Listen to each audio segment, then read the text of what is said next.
Another diary with many illustrations, this one written by Petronella, recounts events including her arrest, along with her mother, by the Germans during a house search. Cornelis, a 40-year-old salesman for an English asbestos company, recognized the disparity between how his family and the Jewish people were treated during a 1943 train trip to an orchard.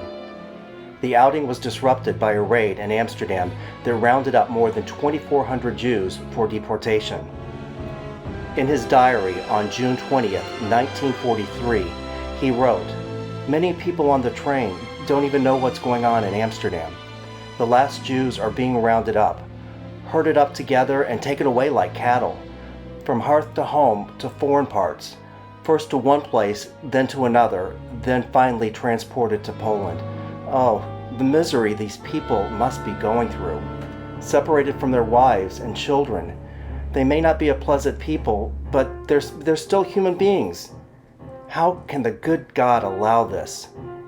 While in Amsterdam, we saw the Jews carrying their bundles on their backs, their blankets. They packed their things days in advance.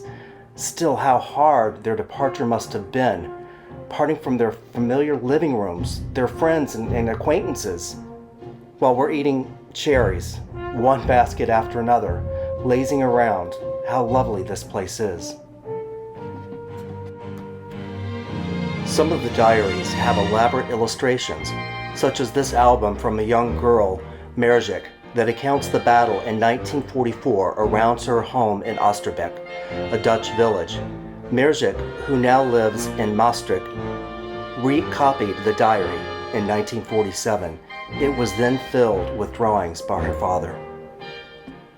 Philip, a journalist in his 50s, was arrested in September 1942 for not wearing a Star of David on a tram and was sent to Westerbork. In his diary on Saturday, May 29, 1943, he wrote, "It feels as though I'm an official reporter reporting on a shipwreck. We're in a cyclone together, aware that the whole ship is sinking slowly and trying to reach a harbor, but this harbor seems so far away. I'm slowly beginning to realize that I haven't been brought here by my persecutors. I'm on this journey voluntarily to do work. I'm busy all day long, not bored at all. Sometimes I almost don't have enough time. Duty calls and labor is noble. I spend much of the day writing. Sometimes I start as early as 5:30 in the morning. Sometimes I'm still at it at bedtime, summarizing my impressions or experiences of the day." Philip continued with his diary entries. Thursday, June 1st, 1943, he wrote, "The transport continued to evoke disgust. People are actually taken into animal wagons intended for transporting horses, and the deported no longer lie on straw, but among their bags and food and small pieces of luggage on the bare floor, including the ill, who were given a mattress only last week. Dirty immigrants who own no more than what they're wearing and what's hanging from them. Men, quiet faces drawn. Women often sobbing. The elderly stumbling down the bad road, sometimes through mud all over, buckling underneath their heavy load." He continues with an entry on Tuesday, January 25th, 1944. He wrote, "A transport of thousands of people left for Auschwitz in a howling storm and pouring rain. In animal wagons yet again.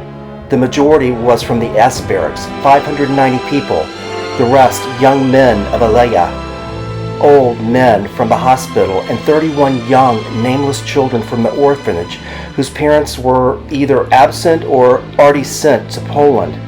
People still don't know what's happening to the deported Jews in Poland." When will the war be over?